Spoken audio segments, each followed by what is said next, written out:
सो dear students, last time हमने anomalous behaviour of oxygen देखा था और एनामोलस बिहेवियर में हमने क्यों एनामोलस बिहेवियर होता है ये मैं आपको फिर से बता देता हूँ. Because of its smaller size, because of its high value of ionization enthalpy, because of its high value of electronegativity, because of its high value of electron gain enthalpy and absence of d orbital. All because of this oxygen shows anomalous behavior. उसके बाद जब अपन आते हैं, और उसका मैंने example भी दिया था आपको कि इस एनामोलस बिहेवियर के कारण उसी ग्रुप का मेंबर सल्फर भी है और उसका हाइड्राइड होता है गैस, जबकि पानी ऑक्सीजन का हाइड्राइड H2O वो होता है एक लिक्विड. अब आते हैं अपन अगला ग्रुप की जनरल प्रॉपर्टीज पर, और उसमें देखते हैं पहली रिएक्टिविटी विथ हाइड्रोजन के हाइड्रोजन के साथ ये कैसे रिएक्टिविटी होती है इसकी. तो all the element of this group form H2M type या MS2 टाइप ऑफ हाइड्राइड, मतलब M represents any element of this group.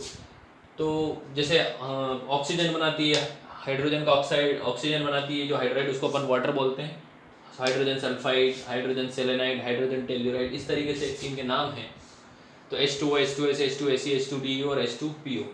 अब बात आती है, क्योंकि अपन ने बोला था as a thumb rule non metals के ऑक्साइड जनरली क्या होते हैं, एसिडिक होते हैं. यहाँ पर भी है. तो इन ऑक्साइड की जो एसिडिटी है उन पर टॉप टू बॉटम मूव करने पर क्या इफेक्ट आता है वो देखें अपन.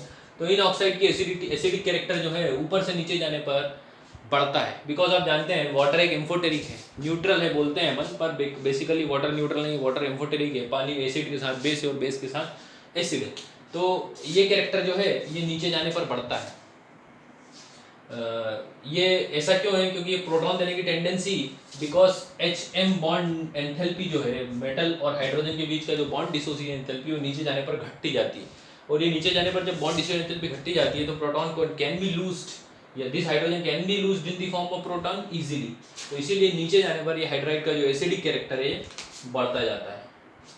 थर्मल स्टेबिलिटी की बात करें तो थर्मल स्टेबिलिटी घटती जाती है क्योंकि बॉन्ड डिसोसिएशन एंथैल्पी हाइड्राइड की और मेटल की कम होती जा रही नीचे जाने पर. तो इसलिए वो हाइड्राइड जिनमें ये बॉन्ड स्ट्रॉन्ग है वो थर्मली ज़्यादा स्टेबल होंगे, ज़्यादा टेम्परेचर तक स्टैंड कर पाएंगे. इसलिए water is most stable hydride of this group. उसके बाद नीचे जानते हैं अपन जैसे जैसे हाइड्राइड की जो स्टेबिलिटी है वो घटती जाती है. एक और है रिड्यूसिंग कैरेक्टर. सारे हाइड्राइड इस ग्रुप के except water have reducing property. इस ग्रुप के जो सारे हाइड्राइड हैं पानी को छोड़कर उनमें सब में रिड्यूसिंग प्रॉपर्टी होती है. और this reducing property is just increases when we move top to bottom in the group. जैसे जैसे हम नीचे जाते हैं तो ये रिड्यूसिंग कैरेक्टर है जो बढ़ता जाता है. इसलिए हाइड्रोजन सल्फाइड लीस्ट रिड्यूसिंग है, जबकि हाइड्रोजन टेल्यूराइड और हाइड्रोजन पोलोनाइड ये स्ट्रॉन्गेस्ट रिड्यूसिंग एजेंट होगा अमंग दीज हाइड्राइड्स. तो ये हुआ इनका reactivity with hydrogen. So reactivity with oxygen अगर देखें तो all the elements of this group form MO2 and MO3 types of oxide. ये MO2 and MO3 types of oxide बनाते हैं. और MO3 टाइप के ऑक्साइड ऑक्सीजन को छोड़ के बाकी सारे ऑक्साइड बनाते हैं, वो बताऊंगा आपको क्यों. ऑक्सीजन MO2 टाइप के ऑक्साइड बनाता है विच इज ओजोन. जैसे M represent oxygen and O2, तो O2 और O मिला के हो जाएगा O3, तो ओजोन. और and second MO2 type of oxide is sulfur, sulfur dioxide, SO2. These are the gases. These are the gases, while Se through selenium dioxide SeO2 is a solid. Reducing property of dioxide, in dioxide में reducing property होती है except ozone. ozone में oxidizing property होती है. ozone is a dioxide is of oxygen, क्योंकि O plus O2 आप देखिए O plus O2 ये हो जाएगा O3. That's why ozone is a MO2 type of oxide of oxygen. तो रिड्यूसिंग प्रॉपर्टी की बात करें तो डिक्रीज होती है reducing character moving top to bottom जाने पर. ओजोन में ऑक्सीडाइजिंग टेंडेंसी है. Both type of oxide are acidic in nature. ये दोनों तरह के ऑक्साइड कौन कौन से, MO2 और MO3 दोनों टाइप के ऑक्साइड एसिडिक हैं. पर इनमें से कौन ज्यादा एसिडिक होगा ये आपका थंब रूल. जितनी ज्यादा सेंट्रल एटम की ऑक्सीडेशन स्टेट वो ऑक्साइड उतना ही ज़्यादा एसिडिक. तो इसमें सल्फर ट्राइऑक्साइड और सल्फर डाइऑक्साइड का अगर एग्जांपल ले लें तो सल्फर ट्राइऑक्साइड की ऑक्सीडेशन स्टेट सल्फर की इसमें है +6, जबकि उसमें है +4. तो +6 ऑक्सीडेशन स्टेट वाला ऑक्साइड जो होगा आपका वो ज़्यादा एसिडिक होगा. अब आगे आते हैं अपन रिएक्टिविटी टुवर्ड्स हेलोजन. सो आगे बात करें रिएक्टिविटी विद हेलोजन, तो they form large number of halides, MX6 hexa halides, tetra halides and di halides सभी बनाते हैं ये। सिर्फ ऑक्सीजन को छोड़ दो बिकॉज ऑक्सीजन की वैलेंसी 4 तक लिमिटेड है, इसलिए oxygen only form MX2 types of halides. The stability of halide decreases going moving down in the group. Moving down in the group, अपन जब जैसे जैसे नीचे जाते हैं इन ऑक्साइड्स हेलाइड्स की स्टेबिलिटी नीचे जाने पर, नहीं नीचे जाने की बात नहीं है, stability of halide decreases in the following order. तो सबसे ज़्यादा स्टेबल होते हैं फ्लोराइड्स, फिर उसके बाद क्लोराइड्स, फिर ब्रोमाइड्स और फिर आयोडाइड्स। तो लीस्ट स्टेबल हेलाइड जो है वो आयोडाइड है। और MX6 हेक्सा हेलाइड्स में तो ओनली जो हेलाइड नोन है वो होता है हेक्सा फ्लोराइड। तो MF6 टाइप के fluoride are the only known, क्योंकि एक एटम के आसपास 6 बड़े बड़े एटम नहीं आ सकते, सिर्फ 6 एटम छोटे छोटे एटम ही आ सकते हैं, और वो छोटे एटम होते हैं फ्लोरीन के, इसीलिए हेक्सा हेलाइड में सिर्फ फ्लोराइड्स ही नोन है। और सारे फ्लोराइड ऑक्टाहेड्रल होते हैं या स्क्वायर बाइपिरामिड होते हैं। फॉर एग्जांपल सल्फर का hexa halide sulphur hexa fluoride, क्योंकि सल्फर गैस में कॉन्फ़िगरेशन होता है NH2NP4। तो जब आप इसका इलेक्ट्रॉनिक कॉन्फ़िगरेशन के बाद हाइब्रिडाइजेशन देखेंगे तो आप देखेंगे इसका हाइब्रिडाइजेशन होगा sp3d2, और sp3d2 हाइब्रिडाइजेशन है, इसलिए इसका शेप होगा pyramidal, sorry square bipyramidal, typical square bipyramidal और टेट्राहेड्रल। तो ये तो हुई हेक्साफ्लोराइड की बात। अब आते हैं टेट्राफ्लोराइड की ओर। तो टेट्राफ्लोराइड में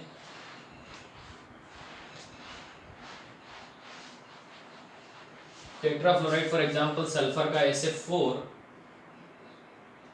एक स्टेबल हेलाइड है।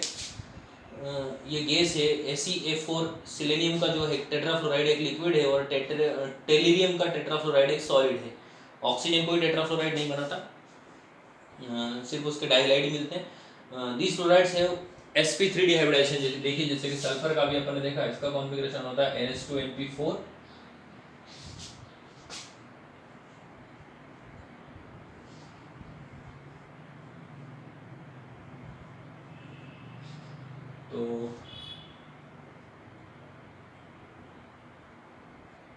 तो इनका हाइब्रिडाइजेशन होता है sp3d LP1। और sp3d की जो स्ट्रक्चर होती, sp3d मतलब टिपिकल, अगर sp3d हाइब्रिडाइजेशन होता तो इसकी स्ट्रक्चर होती ट्राइगोनल बाइपिरामिडल, पर एक वर्टाइसिस पे लोन पेयर रखी जाएगी और बाकी पर रखे जाते हैं आपके फ्लोराइड्स। तो इसी कारण से इस सल्फर की स्ट्रक्चर अगर आप देखें तो इस तरीके की दिखती है। This is a famous structure in chemistry. This structure lone pair bond pair repulsion के कारण ये बॉन्ड सीधा ना होते हुए थोड़ा टेढ़ा हो जाता है, सो स्ट्रेट ना होते हुए ये बॉन्ड टिल्ट हो जाता है। This structure is known as seesaw like structure, seesaw structure. तो ये हो गई इनकी हेक्साहेलाइड की बात। उसके बाद इसके बाद आते हैं अपन all elements except oxygen from dichlorides and dibromide. Oxygen को छोड़ के सारे एलिमेंट क्या बनाते हैं, डाइक्लोराइड्स एंड डाइब्रोमाइड्स। और आयोडाइड का तो सवाल ही नहीं उठता। सिर्फ ऑक्सीजन जो बनाता है वो होता है फ्लोराइड, OF2। तो दो तरह के फ्लोराइड बनाता है, OF2 एंड O2F2। ये अपन आगे देखेंगे जब अपन हेलोजन पढ़ेंगे। तो इन डाइहाइलाइड की स्ट्रक्चर अपन देखें तो इनकी टिपिकल हाइड्रोजन परऑक्साइड जैसी स्ट्रक्चर होती है, ओपन बुक लाइक स्ट्रक्चर और बटरफ्लाई स्ट्रक्चर। इनमें sp हाइब्रिडाइजेशन होता है, O2F2 S2F2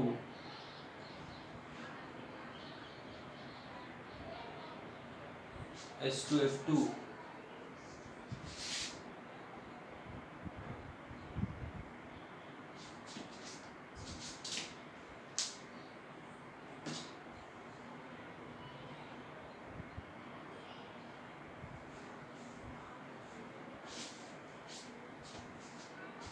डाइहाइलाइड ये तो मोनोहाइलाइड है। डाइहाइलाइड में MX2 टाइप के डाइहाइलाइड, इनकी अगर बात करें तो O2F2 हो गया, OF2 हो गया, SCl2 हो गया, SF2 हो गया। तो SF2 की बात करें तो SF2 में टिपिकल वाटर लाइक स्ट्रक्चर होती है इनकी, वो मालूम है sp3 हाइब्रिडाइजेशन होगा विद लोन पेयर 2, पानी में जैसा होता है sp3 Lp2 हाइब्रिडाइजेशन, और एंगुलर शेप होगा इनका sp3 Lp2। और मोनोहैलाइड्स की बात करें तो मोनोहैलाइड्स बनाते हैं, ऑक्सीजन मोनोहैलाइड बनाता है O2F2 जिसको बोलते हैं, H2F2 मिलता है। तो ये मोनोहैलाइड की बात करें तो मोनोहैलाइड की typical open book like structure होती है।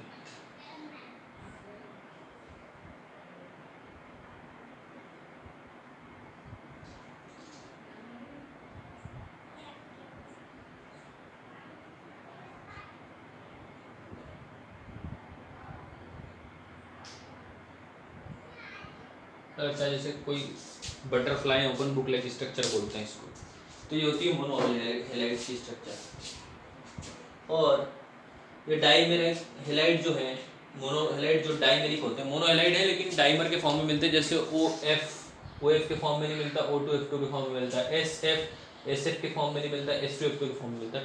तो this dimeric halide have a tendency to go disproportionation, ये आप बुक में देख सकते हैं डिस्प्रोपोर्शनेशन किस तरह से इनका होता है।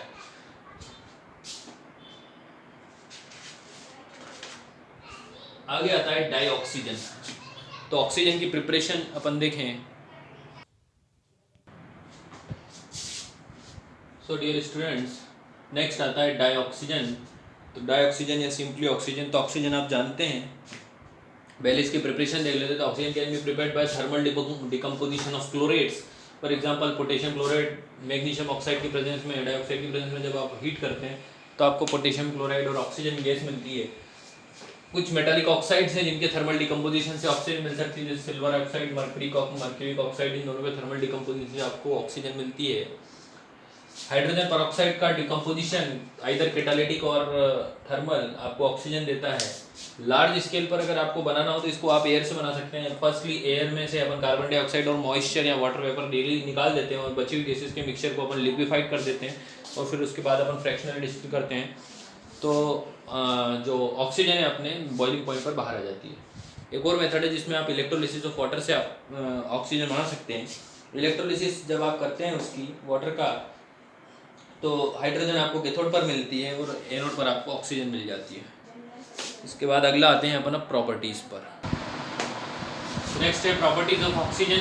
It is an colourless waterless gas, solubility in water is responsible for aquatic or marine life. 3 stable isotopes of oxygen are there: oxygen 16, oxygen 17 and oxygen 18. O2 paramagnetic है, आप 11th क्लास में देखें अपन ने जब मॉलिक्यूलर ऑर्बिटल थ्योरी देखी थी तो अपन ने 1 से लेकर 10 तक के एलिमेंट के बारे में देखा था। तो O2 paramagnetic despite having even number of electron, मतलब बहुत यूनिक है कि इवन नंबर ऑफ इलेक्ट्रॉन है फिर भी वो पैरामैग्नेटिक है, मतलब कोई ना कोई electron, 2 electron unpaired, that's why it is है paramagnetic character. O2 reacts with some metals and non metals directly, सिर्फ गोल्ड और प्लेटिनम और कुछ नोबल गैसेस को छोड़ दिया जाए तो ऑक्सीजन लगभग सभी के साथ डायरेक्टली रिएक्ट करती है। और कॉम्बिनेशन विद मेटल्स और other element is exothermic, however some heat is required to initiate the reaction. Strongly exothermic है, विच जो हीट निकलती रहती है वो रिएक्शन को सस्टेन करती रहती है, that's why we called oxidation और बर्निंग। फ्यूल के केस में हम इस रिएक्शन को बर्निंग बोलते हैं। आप बुक में देख सकते हैं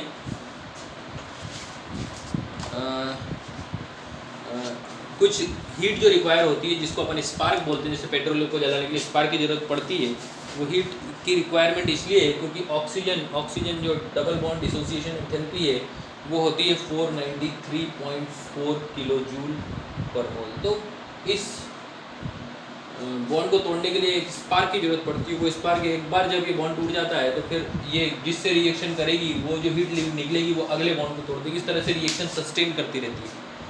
तो some of the reactions of dioxygen with metals and non metals and other compounds are below. ये बुक में दिए, कैल्शियम ऑक्सीजन के साथ कैल्शियम ऑक्साइड बनाता है, एल्यूमिनियम ऑक्सीजन के साथ एल्यूमिनियम ऑक्साइड बनाता है, फॉस्फोरस P4O10 पेंटाऑक्साइड बनाता है, कार्बन डाइऑक्साइड, जिंक सल्फाइड, सब तरह के कंपाउंड की आपको ऑक्सीडेशन रिएक्शन दी है इसमें, तो ये आप देख लें। यूजेस इसके, in the addition to its importance in normal respiration and combustion process, oxygen is use to oxy acetylene welding, आप जिसको कॉमनली गैस वेल्डिंग बोलते हैं। उनमें आप देखते हैं एक सिलेंडर ऑक्सीजन का होता है और एक सिलेंडर एसिटिलीन का होता है। एसिटिलीन जलती है और ऑक्सीजन उसको जलाती है, that is called oxy acetylene welding. उसके बाद in the manufacture of many metals, particularly steam oxygen cylinders are used widely used in hospitals at high altitude. Flying in the mountaineering, the combustion of fuels hydrogen in liquid oxygen provides a tremendous thrust in rockets. Metallurgical industry में भी use करेंगे अपन इसको, hospital industry में as a respiration patient को oxygen support पर रखने के लिए अपन ऑक्सीजन सिलेंडर यूज़ करते हैं। हाई एल्टीट्यूड पर जब जाना है वहाँ पर लो प्रेशर जोन होता है, ऑक्सीजन की कॉन्सेंट्रेशन जब ऑक्सीजन का पार्शियल प्रेशर जब कम हो जाता है तो वहाँ पर भी एज ए रेस्पिरेशन एड के लिए अपन ऑक्सीजन सिलेंडर ले जाते हैं। और रॉकेट्स के उसमें जो हाइड्रोजन जो होता है लिक्विड ऑक्सीजन में, वो जब बर्न होता है तो ट्रेमेंडस थ्रस्ट पैदा करता है। आगे आते हैं ऑक्साइड्स ऑफ ऑक्सीजन। तो ऑक्साइड सिंपली दो तरह के होते हैं, सिंपल और मिक्स्ड। दो तरह के ऑक्साइड है, सिंपल और मिक्स्ड। तो ऑक्साइड्स दो तरह के क्लासीफाई किए जा सकते हैं, simple oxides and mixed oxide. तो सिंपल ऑक्साइड्स अपन डिटेल में भी देखेंगे। मिक्स्ड ऑक्साइड वो होते हैं जिनमें मेटल, सिंपल ऑक्साइड सिंपली वो होते हैं जिनमें मेटल की ऑक्सीडेशन स्टेट एक ही होती है, जैसे मतलब एक फ्रैक्शनल नहीं होती। यहाँ पर मेटल की ऑक्साइड, नॉन मेटल की जिनकी भी ऑक्साइड ऑक्सीडेशन एक इंटीजर होगी, लेकिन जब ये ऑक्सीडेशन स्टेट इंटीजर नहीं होती then oxide is said to be mixed, because fractional oxidation state एक पैराडॉक्स से अपन 11th क्लास में देख चुके हैं। यहाँ पर बेसिकली दो तरह की ऑक्सीडेशन स्टेट होगी।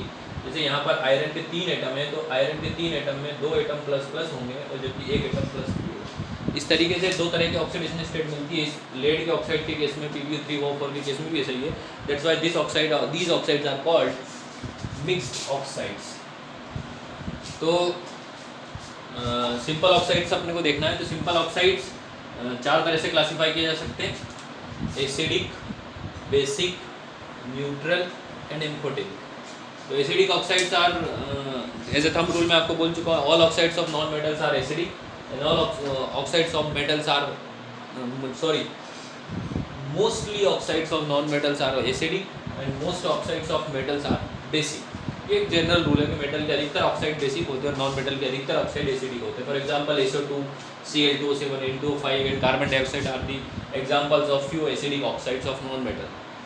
बेसिक ऑक्साइड, एसिडिक ऑक्साइड ये देते हैं, आप जब एसिडिक ऑक्साइड क्यों बोलते हैं, because you when you dissolve these oxide in water they give an acidic solution. जैसे H2O में जब आप SO2 को मिलाते हैं तो आपको मिलता है H2SO3 hydrosulphurous acid, this is called sulphurous acid which is an acid.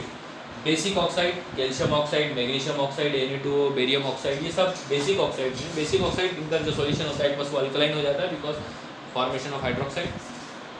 Neutral oxide which neither acidic nor base, NO nitric oxide, nitrous oxide of gas जो आपका है, और carbon monoxide, these are the neutral oxide. एक और oxide की category वो है amphoteric. Amphoteric मतलब they behave like both, acid के सामने बेस होते हैं, बेसिक होते हैं, और बेस के सामने एसिडिक होते हैं।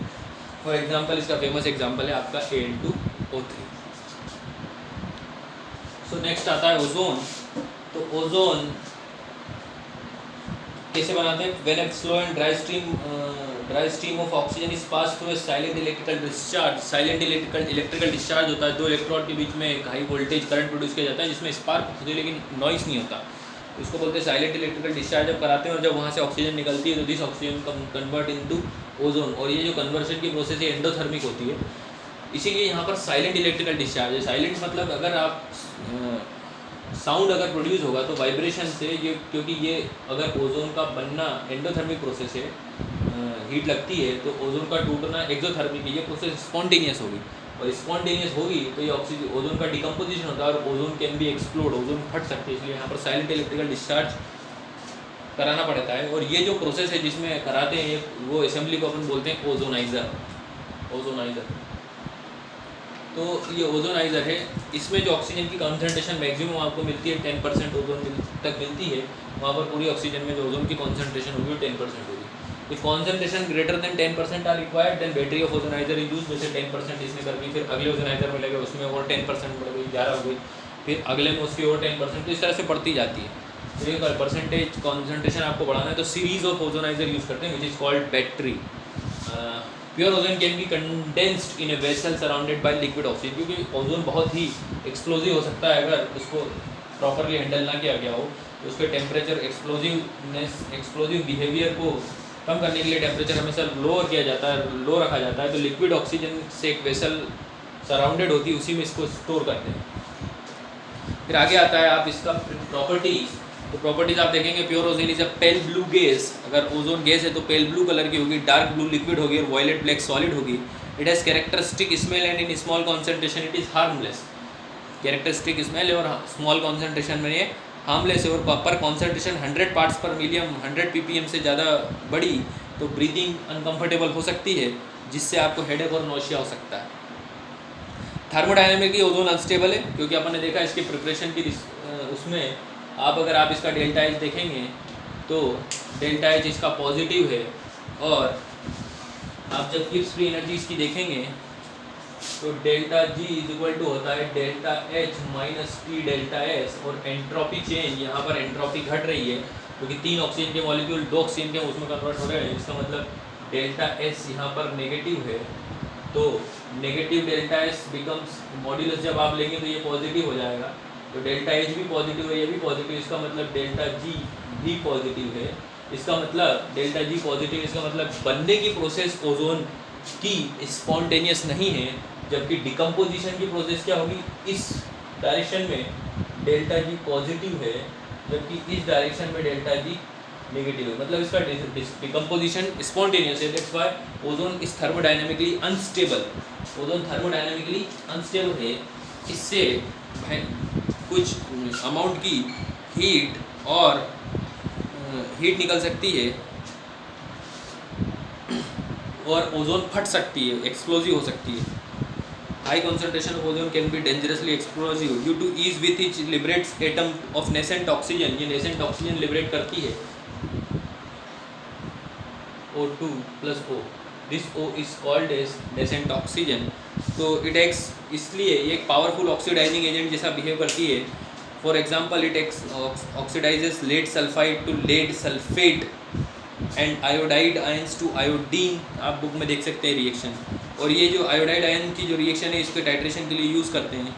When ozone reacts with excess of potassium iodide solution buffered with borate buffer, iodine is liberated which can be titrated against standard solution of sodium thiosulfate. This is a quantitative method for estimating O3 gas। किसी sample में ozone कितनी है ये कैसे पता करेंगे, O3 का की रिएक्शन अपन पोटेशियम आयोडाइड से कराएंगे।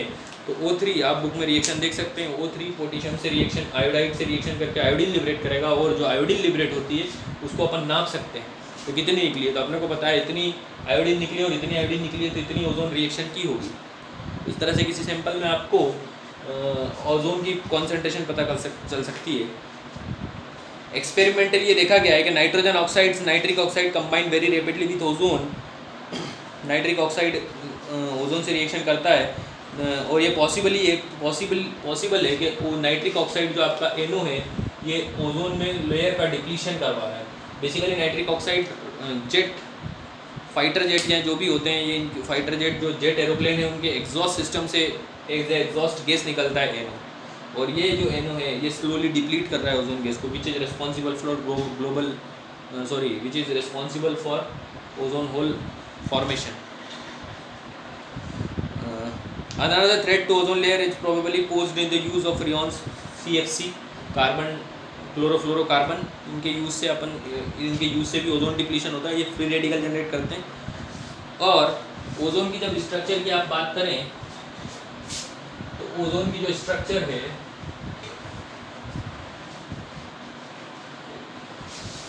उसमें टिपिकल एंगुलर स्ट्रक्चर है।